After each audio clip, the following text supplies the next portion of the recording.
Bien, continuamos entonces. Como les decía, de esta manera llegamos al final. Vamos a presentar al expositor doctor Andrés Carrasco, profesor en embriología, investigador principal del CONICET, director del Laboratorio de Biología Molecular, Instituto de Biología de la UBA. Bueno, buenas tardes. Comenzaría por agradecer la invitación del foro y de este consejo para participar en esta audiencia. Lo que en general uno tiene un relato armado de antemano que nunca va a cumplir. Cuando llega el momento, en realidad cambia de idea. Me gustaría, en todo caso, fijar algún punto de inicio en esta pequeña charla. A mí me parece que estas cosas sirven para que todo el mundo piense. O sea que yo no vengo a defender nada, ni a atacar a ningún sector, salvo lo que yo creo que en realidad es un modelo productivo que es dañino para... Pero esto es una posición personal, por los efectos que tiene no solamente sobre la diversidad, sobre los suelos, sobre las aguas, sobre la salud y sobre el futuro de la nación. Dicho esto, me parece que yo no vengo acá a discutir con ningún sector en particular, simplemente esto que planteé, en realidad hay que discutirlo con quién toma las decisiones políticas en esta nación.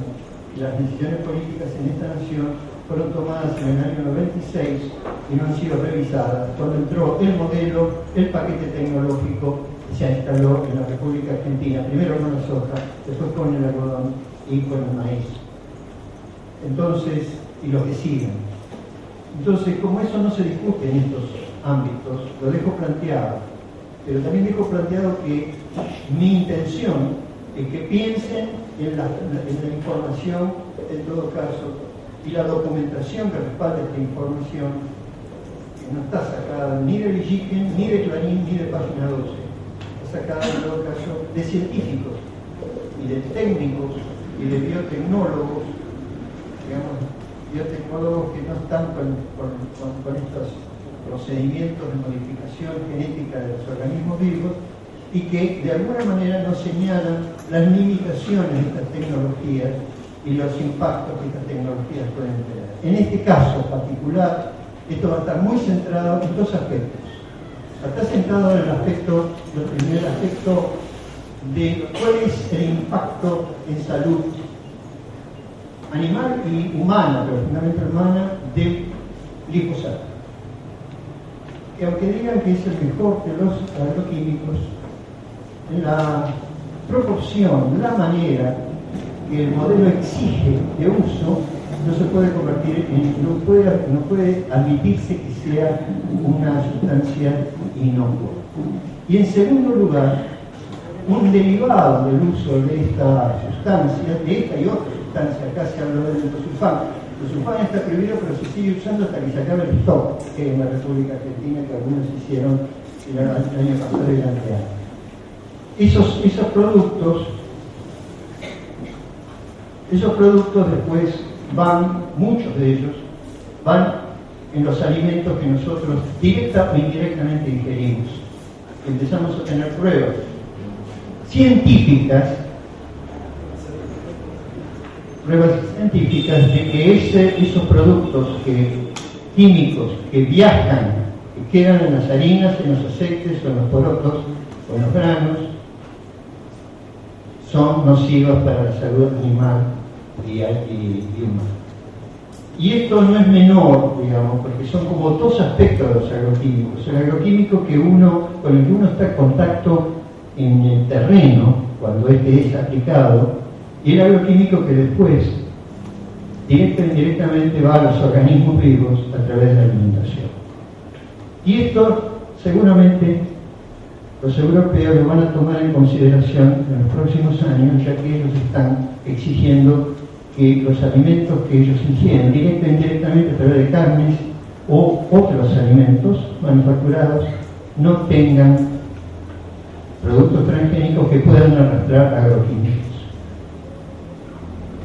Nosotros estamos vendiendo soja con altos niveles de glifosato contaminando dentro de la soja por la forma en que la aplicación se hace en las últimas 2 semanas, la cantidad de glifosato que las últimas 2 semanas antes de la cosecha se tira en el terreno para secar o para dar el último toque. Y esto los europeos lo empiezan a ver porque ellos son los que usan ese forraje para alimentar a los animales. Así que vamos paso por paso. Acá hay un diagrama que nos muestra cómo ha ido creciendo. El azul es la soja, el verde es el algodón y el rojo o anaranjado es el maíz, llegando en el año 2012, a la friolera de que el 92% del maíz que producimos es transgénico, que el 100% de algodón es transgénico y que el 100% de soja es transgénico. Hoy no se consigue maíz para alimentar pollos orgánicos. Esto es lo que dicen los productores orgánicos, que no consiguen maíz no transgénico para alimentar pollos y fabricar pollos orgánicos, así que no hayan sido alimentados con esto. Hay ya casi 20 millones de hectáreas de soja, 5 millones de hectáreas de maíz y poco más de medio millón de hectáreas de algodón. Si esto no es monocultivo, no veo qué otra definición de monocultivo hay cuando el 100% de la soja que se produce en el país, en 20 millones de hectáreas, es el 65% de la superficie cultivada en este momento. Para completar esto, ya que se habló de la frontera agropecuaria, acá tenemos las perspectivas del Plan Alimentario Nacional que propone para el año 2020 un incremento del 27% de la superficie. O sea que no tenemos superficie suficiente porque se quiere llegar a los 100.000 millones de dólares de ingresos en el año 2020, aumentando un 145% la facturación de producción agrícola.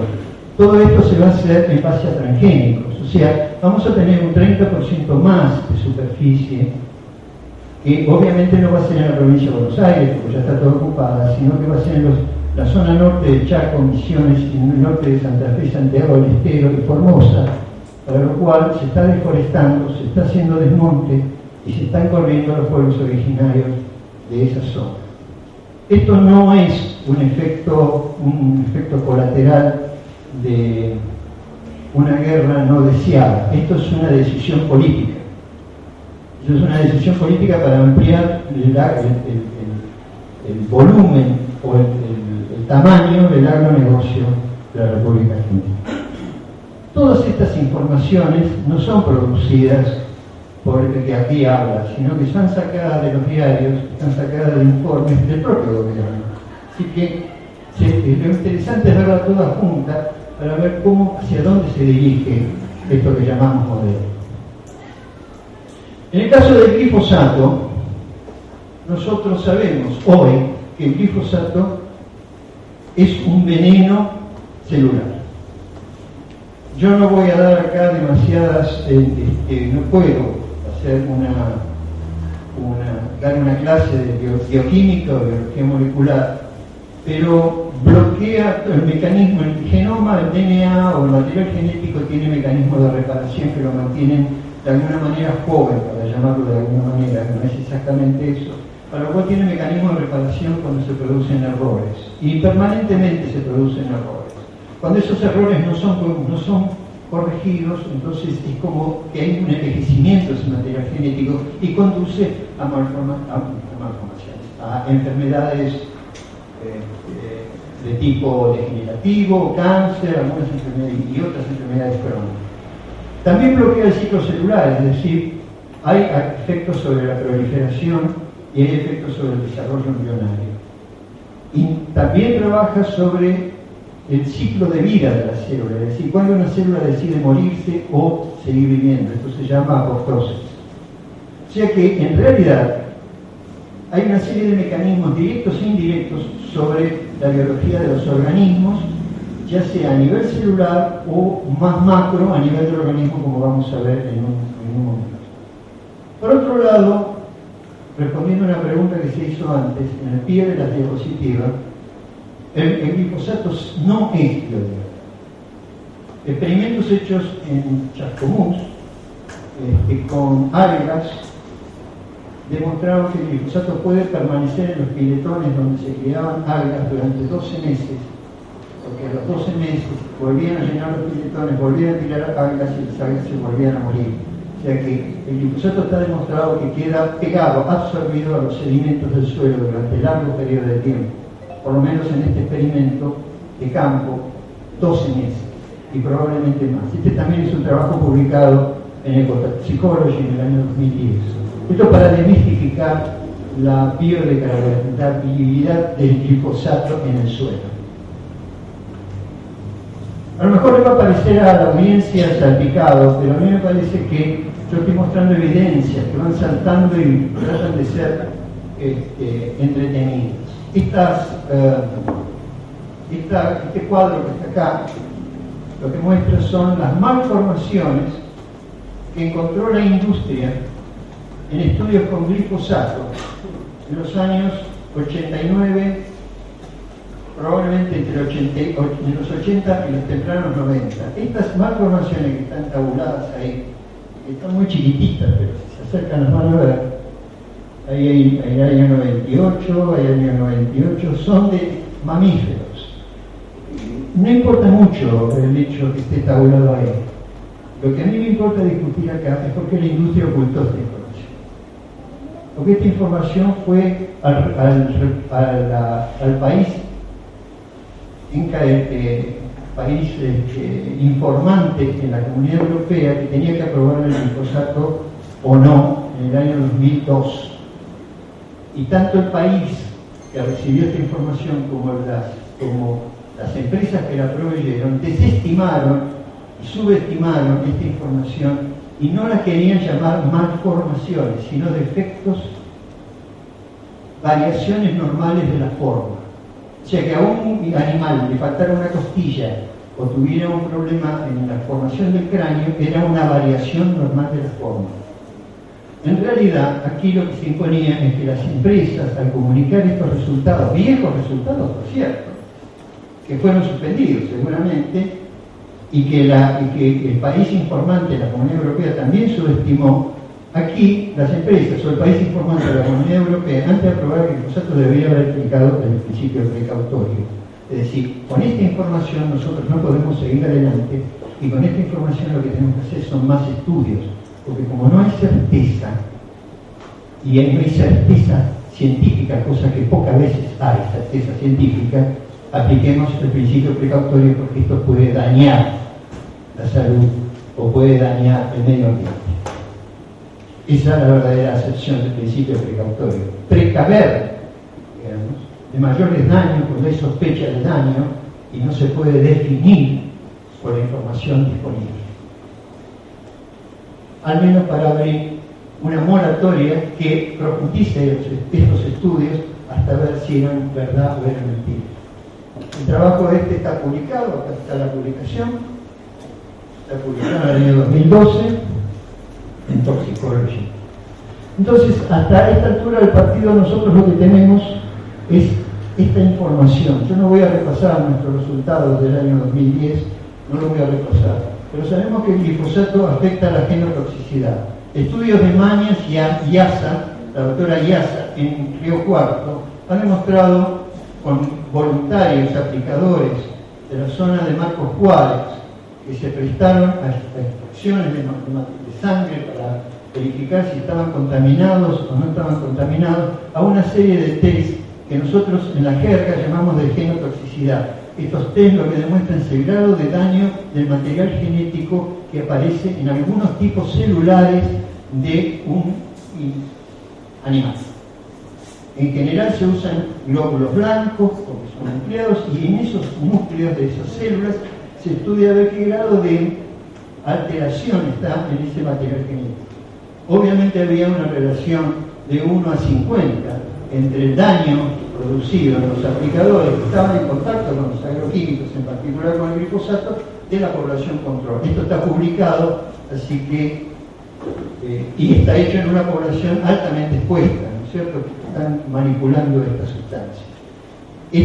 Los test de genotoxicidad positivos, todos sabemos, y las empresas también, que son la vía abierta a enfermedades crónicas cuyo primer nivel lo ocupa los procesos malignos neoplásicos, comúnmente llamados cáncer. Y por otro lado, eso a través del daño a nivel del material de DNA o material genético celular.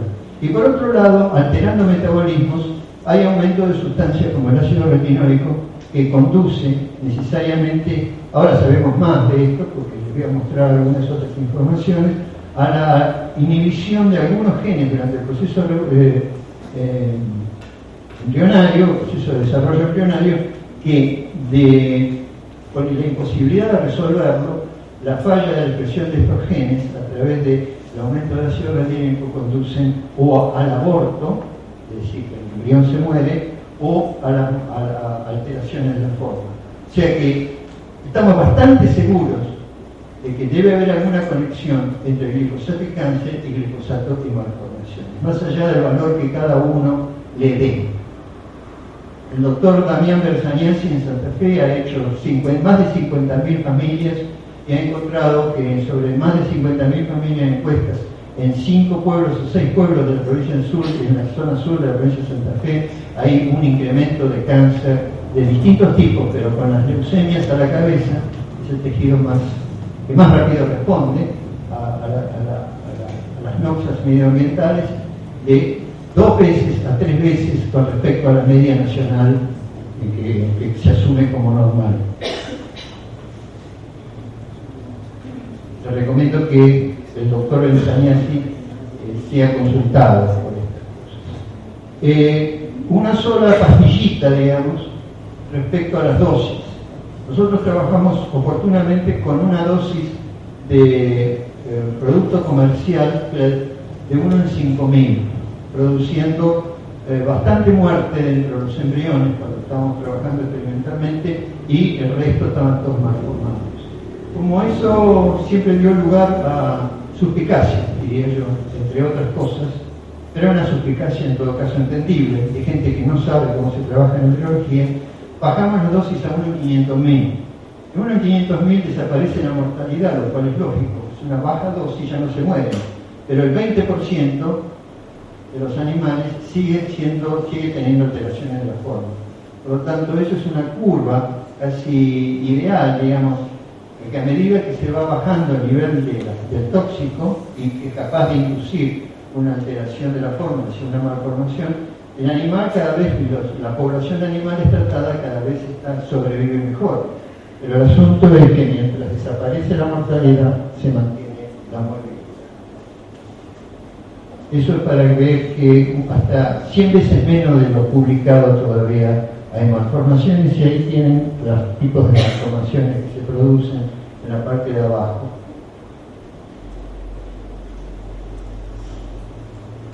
Y notablemente, yo me llevé la sorpresa en su momento, porque el ácido retinoico involucrado en malformación no es el único agroquímico que está, o el único insecticida que está reportado como teratogénico, como productor de malformaciones.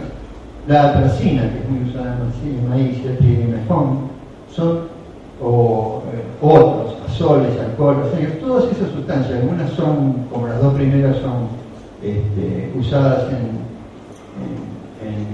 tareas agrícolas, también tienen mecanismos de acción a través del ácido retinoico, por eso son teratogénicos. ¿Esto qué significa? Es un concepto. Si uno quiere conceptualizar esto, quiere decir entonces que el glifosato no tiene un mecanismo de acción especial y específico. Hay otras sustancias químicas que se usan en el campo, y probablemente con el tiempo se encuentren más, que también alteran el metabolismo de esas sustancias y producen malformaciones. Esto quiere decir que las sustancias que se usan normalmente deben ser consideradas venenos enzimáticos. En realidad, lo que está pasando es que son tan inespecíficos los mecanismos bioquímicos que están afectando, que en general afectan a los mismos sistemas metabólicos, por lo tanto, las consecuencias son muy parecidas. Esto hay que tenerlo en cuenta porque no vamos a encontrar mecanismos específicos para cada uno de los agroquímicos que estemos usando, sino probablemente sistemas de envenenamiento de las células o de mecanismos bioquímicos que sean muy inespecíficos, pero que entren como en una especie de embudo, y que como son muy específicos y son muy precisos en un momento determinado, cualquier sustancia química que envenene una enzima común y silvestre los puede alterar, y las consecuencias terminan siendo todas comunes. Si no se entendió todo lo que acabo de decir, en todo caso después me lo preguntan. Pero quiero llamar la atención sobre la inespecificidad. Pero otra característica del glifosato es que sí pasa a la placenta. Aunque algún ministro haya dicho que no pasa a la placenta, sí pasa a la placenta. Y una de las cosas que yo siempre insisto es que hay que saber un poco de biología para hablar de él. Pasa a la placenta y afecta a los embriones. Pero la placenta se forma a los 12 meses en los humanos. Mientras no hay placenta, pasa mucho más, el 15-20%. El embrión que esté dentro de un útero y cuya madre esté expuesta a los glifosatos corre riesgo de recibir el glifosato.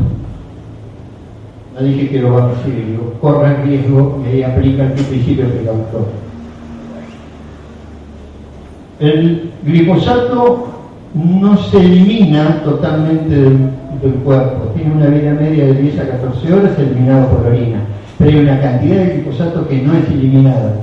Entonces, en los estudios cinéticos o de cinética toxicológica, lo que nos dicen es que parte de ese glifosato que puede entrar en un sistema experimental queda en los tejidos. Nadie puede saber lo que puede hacer un tóxico de estos en un tejido durante una cantidad de tiempo. Dije, nadie puede saber qué pasa con un tóxico como estos en un tejido, se queda en un tejido y no es eliminado. No dije que va a producir una enfermedad, dije, nadie puede saberlo y no ha sido estudiado, y creo que no es casual que no haya sido estudiado. Nosotros, en este momento, por un fracaso de los proveedores de los insumos que sostienen este modelo productivo, fracaso quiero decir porque están intentando nuevas técnicas para modificar genéticamente las semillas, que ya no es técnicas tan groseras como las que nos refieren los ejemplos que nosotros tenemos del maíz, la soja y el algodón que estamos viendo en este momento, sino que a nivel experimental están intentando otros procedimientos supuestamente más delicados, más sutiles, pero están fracasando. Fracasan sistemáticamente y no han podido instalar procedimientos de modificación genética que reemplacen el tosco, brutal y rudimentario procedimiento de introducir un pedazo de DNA de un plásmido, de una bacteria, con un gen que vaya a saber cualquier cosa, en cualquier lugar del genoma, con las consecuencias que eso trae. Entonces, ¿cuál es la salida de las empresas? Esto llama la atención, porque esto es de alguna manera el producto del fracaso, es el futuro que nos va a mostrar el fracaso de la intención de generar nuevas y más seguras tecnologías. En la Argentina, en el año 2011, se aprobaron 10 nuevas semillas. Y ahí nos dieron el primer ejemplo. En esas 10 nuevas semillas, 5 venía el BT, que es un insecticida, apilado a glifosato, que es un herbicida, más el glufosinato de amonio, que es otro herbicida. El glufosinato de amonio es un agente teratógeno y hay publicaciones sobre eso.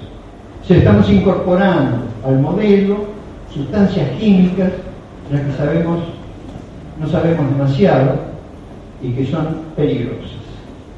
Y no, para no hablar del 2,4-D o hablar del paraquat, o hablar de esas sustancias que vuelven de alguna manera, ya conocidas sustancias, que vuelven de una manera, y probablemente dentro de unos años tengamos semillas con genes apilados para 3, 4 herbicidas juntos, y más de un insecticida, porque una de las cosas que pasa con el BT es que se supone que mata insectos de un solo tipo. No mata insectos de un solo tipo, mata insectos de distinto tipo, y entonces meten más de un PT para poder balancear el nivel, la actividad del insecticida. Nada es tan específico como las venden las propagandas por televisión. Todas estas cosas están recogidas en este trabajo que publicamos el año 2012 con otro grupo de gente, argentinos todos, que están trabajando con el glifosato, de los cuales algunos he mencionado. Acá nos figura Fernando Mañas, figura Simonello, figura Delia Ayarza, Estela Benítez Leite, que es una paraguaya que estuvo también estudiando estos efectos de aspersión de agroquímicos en una localidad.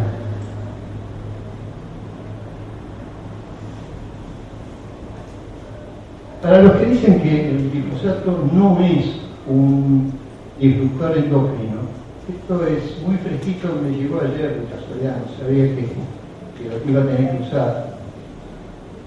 Pero el glifosato promueve, mimetizando a los estrógenos, que es una hormona sexual, en células, el cáncer de mama promueve la proliferación. Los investigadores estos usaron el glifosato de 10 a la menos 12, lo cual es 12 veces, es dividir 1 por 12 ceros a 10 a la menos 6.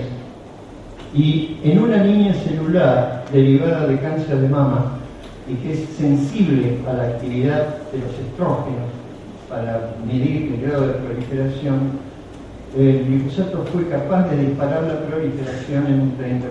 Ahora, que el glifosato sea capaz de hacer proliferar más, un 30% más de ese tipo de células, no nos dice nada hasta que nos encontramos con la segunda evidencia. La segunda evidencia es que el glifosato puede regular, porque se pega a los genes que expresan el receptor de estrógeno, puede regular el receptor de estrógeno.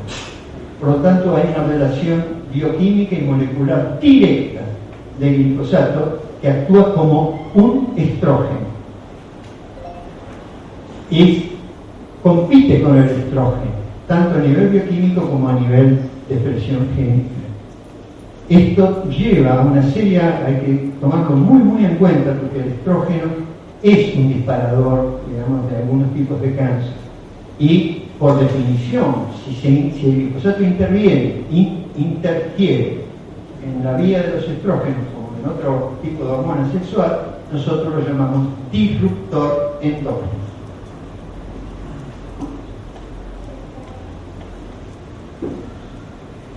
Vamos a mirar un poquito esto, que es un poquito nuevo, que la gente no sabe mucho de esto, que es la relación entre los alimentos y salud, en presencia de estos tipos de producción. Quiero aclarar que salvo y lo voy a mencionar específicamente, salvo un caso, acá no hay ejemplos que no estén referidos o sospechados de ser responsables el glifosato dentro del alimento que comen los animales o dentro del alimento que comen los humanos, en los casos como van a ver. Directo en directo. El primer ejemplo es de Pedersen, del año 2012, un granjero criador de chanchos de Dinamarca que le daba de comer a sus chanchos soja transgénica argentina. Y veía que a los chanchos le pasaba esto que ustedes ven en la foto. Que no es diferente, sobre todo la foto de esa que ven tan fea, con esa cosa que le sale acá, que es una propósito, no es una lodita. Esa foto se ve en los chicos, en algunos lugares de Santa Fe. Y rara vez se ve esa malformación espontáneamente. Bueno, este granjero tenía lesiones hepáticas, lesiones renales, los animales se le morían, estaban débiles y había malformaciones en los chanchitos,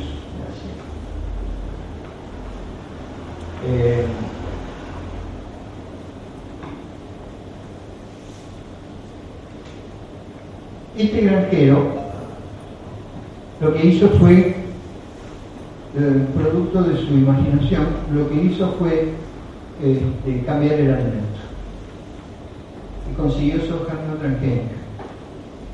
Y entonces, paulatinamente, en poco tiempo, se le normalizó el chiquero. Hizo una denuncia al gobierno dinamarqués. Y el gobierno dinamarqués, en función del principio precautorio, nombró una comisión para estudiar a ver qué grado de veracidad había en esto. Y lo publicó en todos los diarios, sin publicar en ninguna revista científica. Y muchos de nosotros estuvimos agradecidos, porque muchos de los científicos vimos en lo que mostraba el granjero lo que nosotros suponíamos que pasaba. Había hecho un experimento sin querer. Y también explicaba por qué le pasaba eso con las hojas argentinas. Le pasaba eso porque él estaba hablando de 12 miligramos, o 15 miligramos, o 20 miligramos por kilo de peso, altamente concentrado o más, en soja, debido a las aspersiones que se hacían en las últimas 2 semanas antes de la cosecha, lo cual dejaba al producto químico adentro del poroto. Y no había posibilidad ni de metabolizarlo a sus metabolitos o de eliminarlo de él. Entonces el glifosato iba, o alguno de sus productos secundarios, que no son muchos, iba directamente con la soja a alimentar a los chanchos.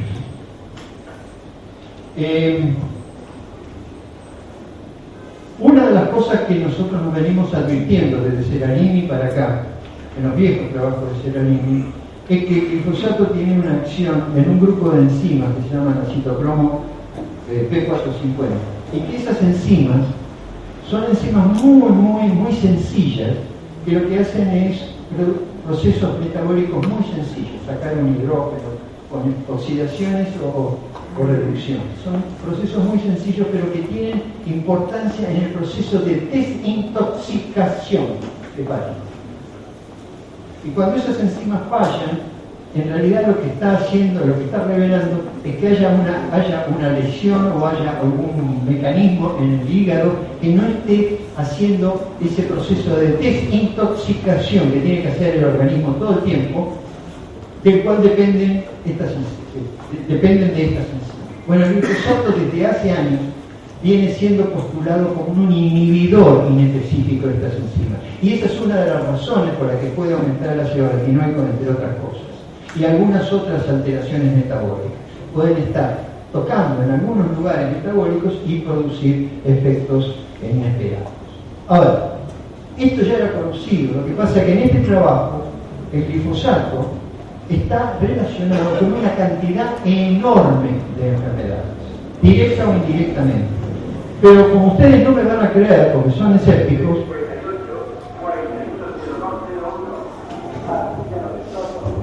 bueno, voy a gastar un poquito más.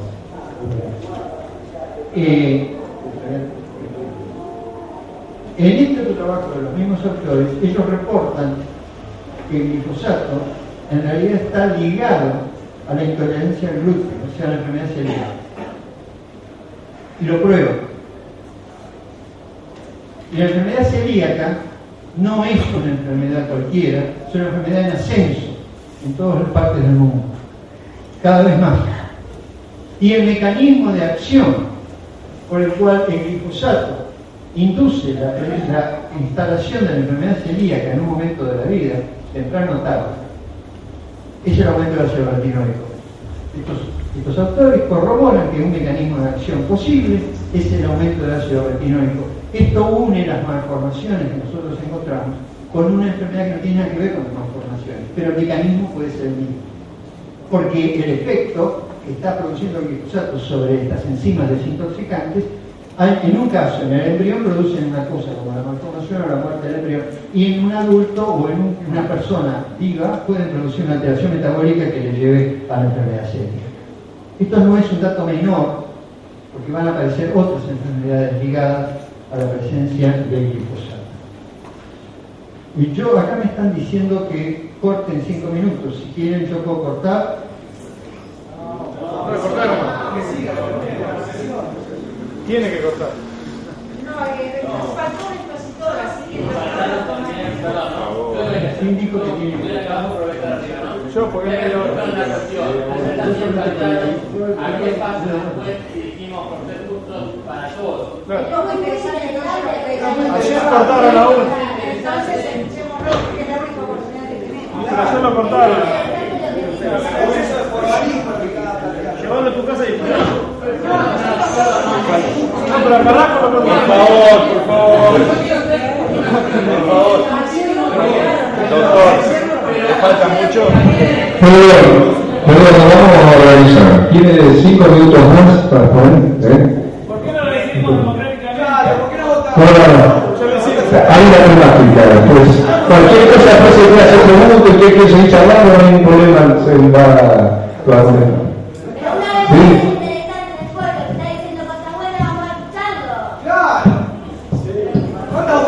Sí,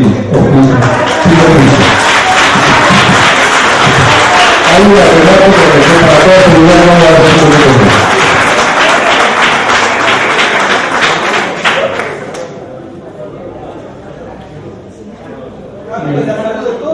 Cuando yo en realidad presencié exposiciones de más de 30 minutos, así que... Sí, también. No sé por qué las mismas personas ahora no tienen... Bueno, yo sí sé.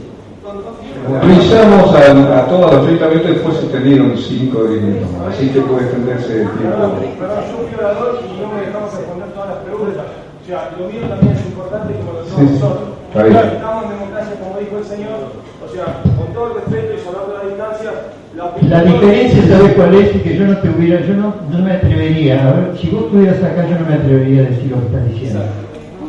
¿Sabes por qué? Porque mi respeto hacia vos no queda en un número de minutos. Dijo que lo suyo es importante. Voy a seguir. Pero vamos que siga 5 minutitos más que se le otorgó a todo el mundo y...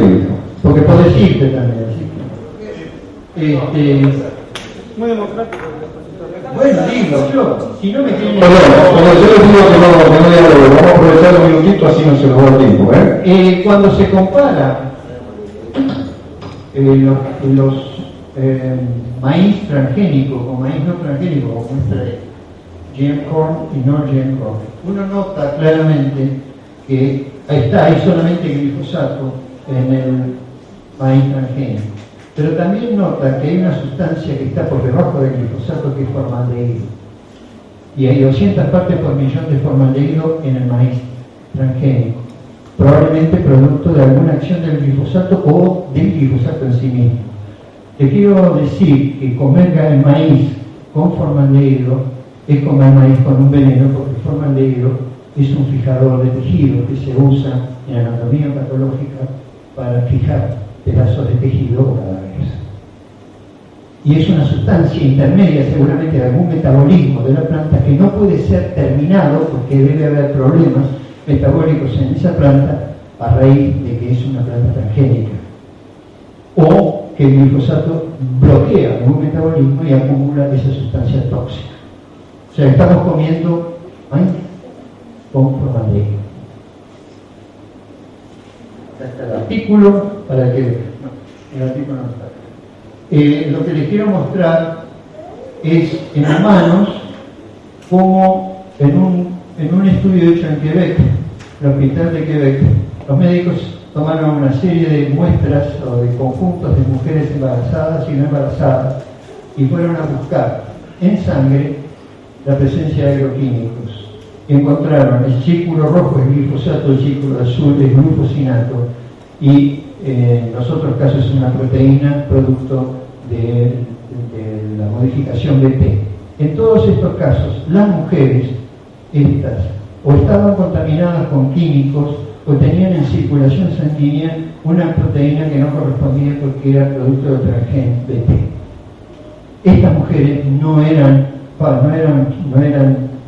campesinas, estas mujeres eran mujeres urbanas cuyo único pecado debe haber sido consumir, y es consumir alimentos entre los supermercados. Por lo tanto, la presencia de agroquímicos en sangre de estas mujeres únicamente puede ser explicada a través del alimento. Así ellos concluyen. Voy a pasar esto porque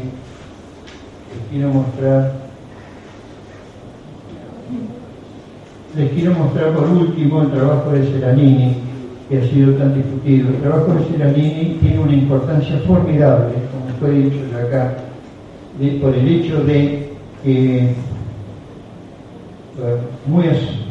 para su propia sorpresa, cuando alimentaba por 2 años las ratas con alimento transgénico, maíz transgénico, él esperaba que maíz transgénico que no había sido tratado con glifosato o con ningún otro herbicida le diera negativo, pero en realidad le dio positivo.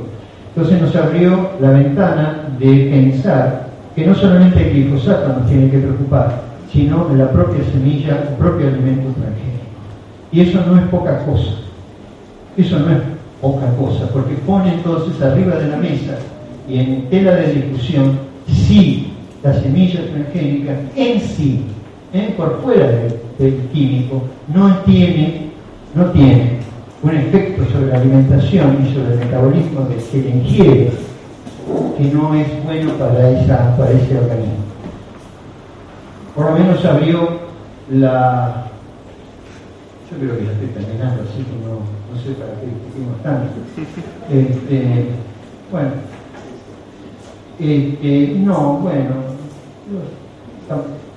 Aparte del laboratorio, cosas así. Bueno, las nuevas formas de intervención que no han dado resultados, según yo le adelanté hace un rato, son la posibilidad de hacer construcciones en plantas, no con un gen, sino con un conjunto de genes que representen todo un proceso bioquímico que transforma una sustancia en otra sustancia. Por ejemplo, que transforma un sustrato en una sustancia de uso comercial y usar las plantas como máquinas o como fábricas de procesos orgánicos. Eso se llama biología sintética. Eso está en la imaginación de todo el mundo, inclusive de algunos argentinos que pienso yo que todavía no pisaron tierra, algunos de ellos muy ligados a la industria agrícola y que están pensando en transformar los cultivos en factorías o en fábricas de sustancias, hasta plásticos, hablan de plásticos.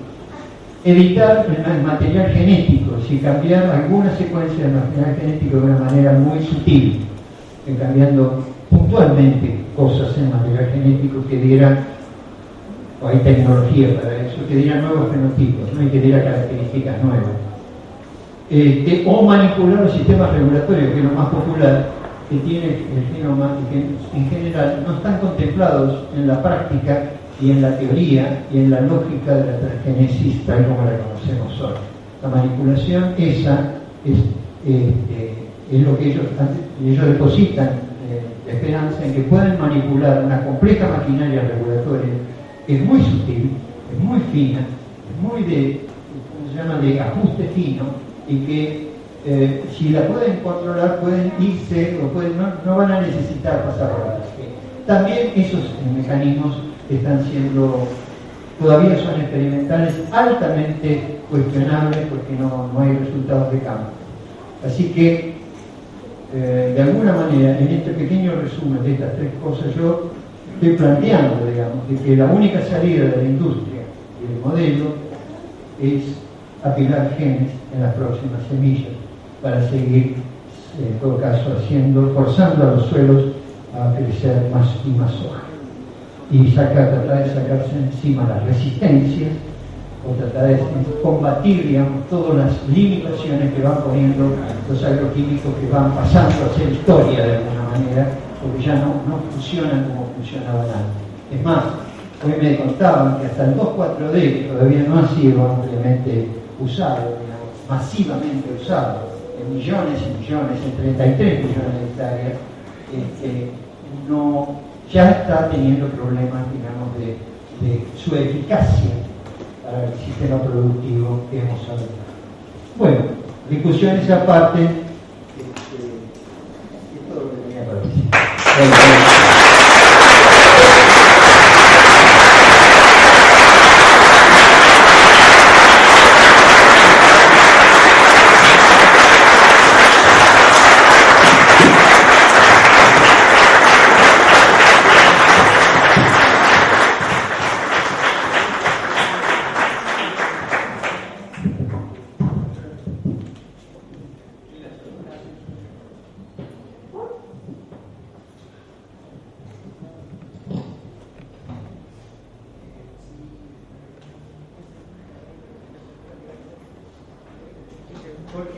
se utiliza el glifosato 2 semanas, porque así lo dicen los productores, están en las prácticas actuales que se usan aquí, antes de la cosecha para secar el cultivo, o para darle un golpe final con el agroquímico antes de la cosecha, aumentando así la cantidad de grano. No sé si aumenta la cantidad de grano, pero termina, digamos, de dar el golpe que tienen que dar en la cosecha. Eso lo tendría que decir un productor que lo usa así. De secarlo sí, y no, yo me salté una diapositiva que lo usan hasta 20 miligramos por kilo de peso para secar, inclusive cultivos convencionales, sobre el final de la cosecha. No, acá dice que no se seca la soja, que la soja no se seca. Bueno, a lo mejor yo generalicé, pido disculpas, puede ser el maíz, pero a la soja sí se le da el golpe final de esos pasajes finales. Eso lo dicen las propias son las propias cámaras. En el caso de las malformaciones de los cerdos, se buscaron pesticidas, otros pesticidas. Bueno, es lo que debe estar haciendo el gobierno en este momento. A ver cuáles son los contaminantes que tenía el grano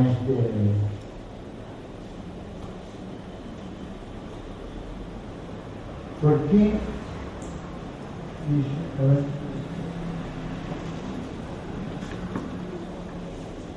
¿Qué opinión tiene de los organismos mundiales que aprueban productos como el glifosato? Científicamente no investigaron si causan mal la salud. En realidad es más grave que esto.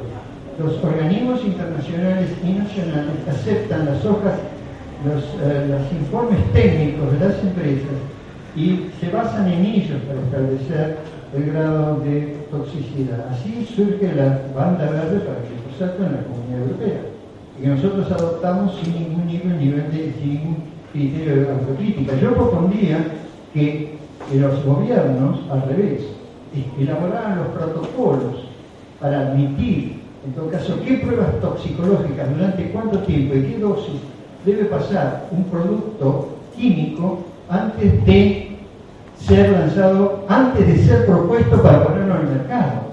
Y no se lo proponga a la empresa, o si quiere proponérselo a la empresa, que lo proponga a la empresa.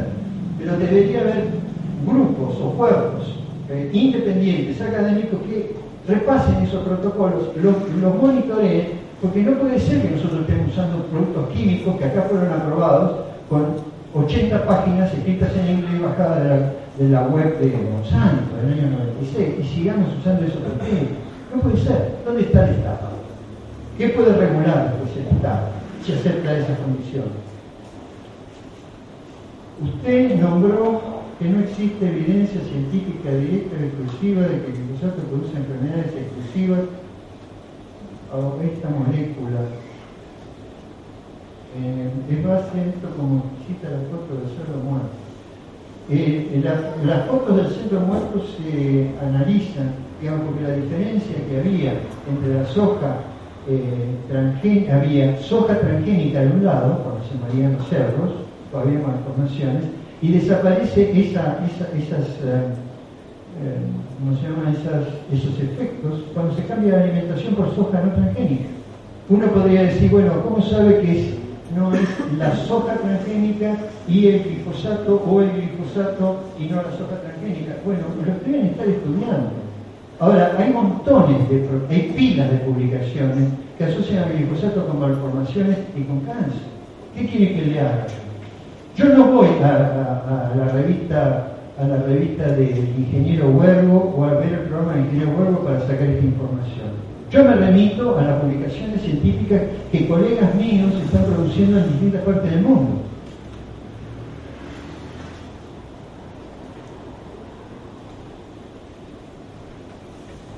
Soy aplicador y todos los años miraba un psicofísico en animales. Nunca me salió mal el análisis de sangre hace 9 años.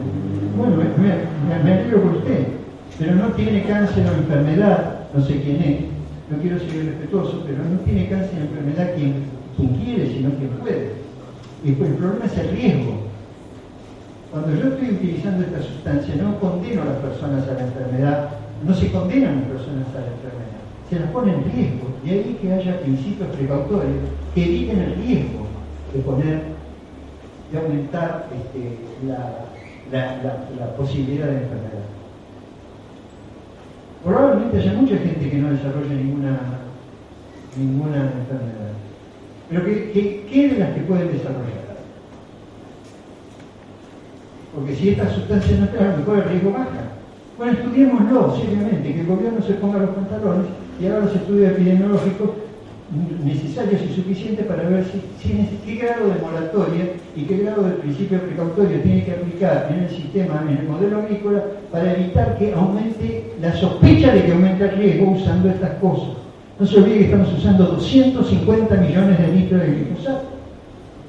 Y lo que antes eran 5 litros por hectárea, ahora a lo mejor son 3 veces eso. Y lo dicen la misma gente, no lo digo yo. Está aumentando las concentraciones, está aumentando el número de aplicaciones porque cada vez es menos eficaz el uso del glifosato, a menos que lo estén mezclando con otras que son todavía eficaces.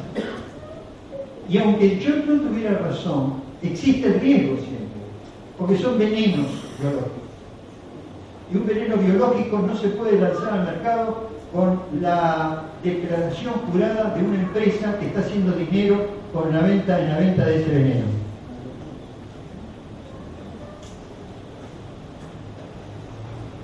¿Qué opinas sobre los dichos de abogados? No voy a opinar sobre los dichos de abogados porque no.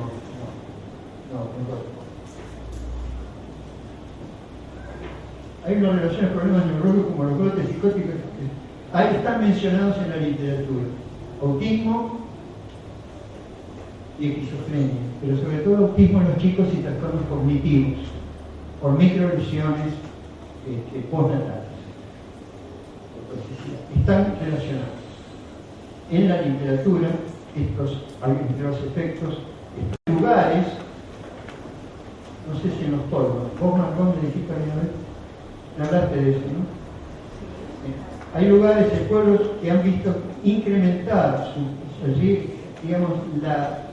estos relatos de la gente, que cada vez se hacen necesarias más maestras diferenciales o maestras preparadas, integradoras, se llama ahora, no diferenciales, para contener a los chicos con trastornos cognitivos.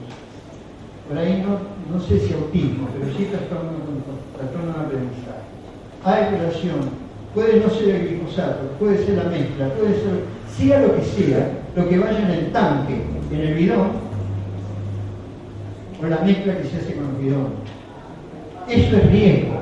Y si hay un indicio de riesgo, hay sospecha de riesgo, antes de demostrarlo científicamente, que puede tardar años, demostrarlo, tengo que hacer un estudio, intervenir en un estudio epidemiológico para ver algún número que me señale hacia dónde estamos yendo con la salud humana.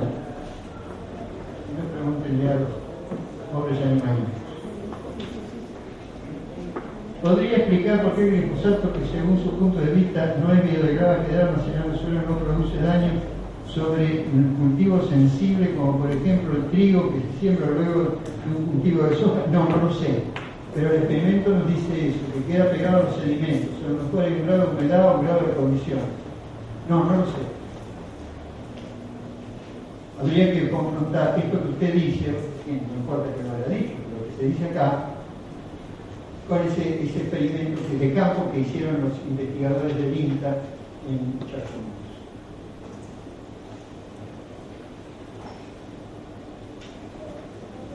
¿Cómo explica que los mayores niveles de cáncer en Argentina, reportados por el Ministerio de Salud, se producen en zonas de provincias no productivas? No, yo no tengo este dato. El mayor productor de cáncer, la mayor niveles de cáncer está en las provincias más grandes, no en Santa Cruz. Yo no tengo este dato. Como las malformaciones, la provincia más afectada por malformaciones está certificado por el ECLAM, es Córdoba, después está Santa Fe. Las dos grandes provincias, y el norte de la provincia de Buenos Aires. Ellos tienen el mayor índice de crecimiento de malformaciones, eso está publicado en una revista por un grupo argentino que está haciendo seguimiento, lo digo bastante deficientemente, pero está haciendo un seguimiento del número de malformaciones y la prevalencia o incidencia de malformaciones. El hecho de que Santa Fe tenga en este momento, la zona sur de Santa Fe tenga 2 o 3 veces más cáncer que en la media normal, pone en tela de juicio, digamos, que Santa Cruz sea la provincia que no tiene. A lo mejor hay otros factores psicológicos, ambientales allá, que aumentan el cáncer. Santa Cruz es la provincia petrolera. En uno de sus trabajos sobre las consecuencias del glifosato en embriones aplicado en forma directa sobre a ver, ¿por qué no utiliza otro? No sé.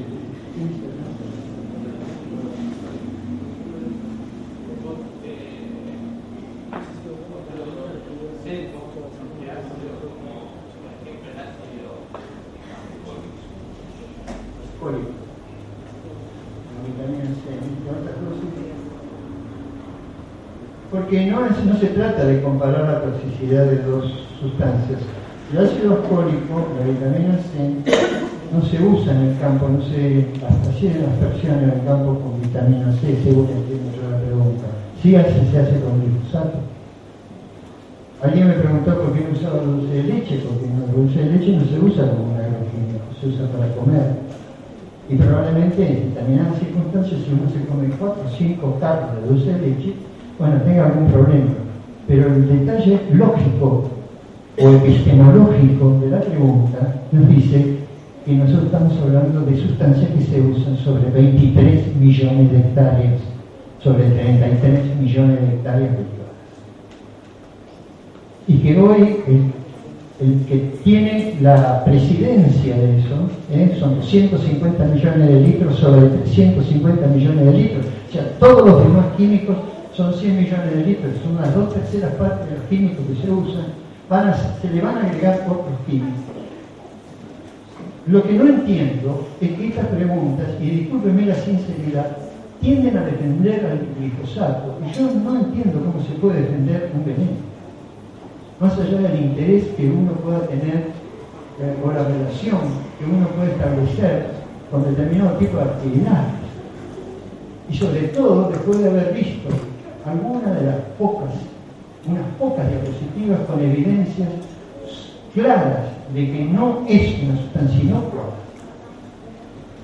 ¿Qué hubiera pasado si le aplica Coca-Cola? Es la bebida más tomada en el mundo. La tomamos Sí, pero uno elige tomarla. Perdón, yo les pido por favor, el doctor terminó la exposición, contestó las preguntas. Nosotros vamos a dar por finalizada la audiencia, y el doctor se va a predisponer a una audiencia pública, a una conferencia de prensa, Así ustedes pueden seguir haciendo las preguntas que quieran en la audiencia. Yo quisiera responder que en general no se usa Coca-Cola para hacer aspersión en las 23 millones de hectáreas de transgénicos.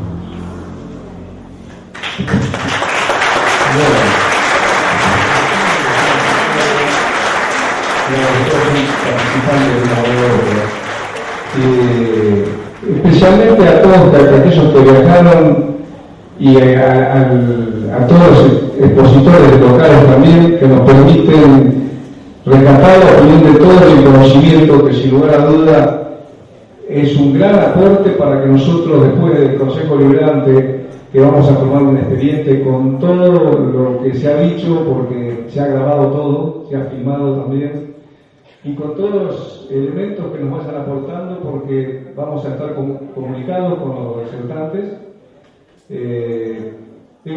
Vamos a después poder resolver en consecuencia con una mayor objetividad. Así que le doy 1000 gracias, y para dar por terminada la asamblea invito a la concejal Graciela Costa que baje la bandera.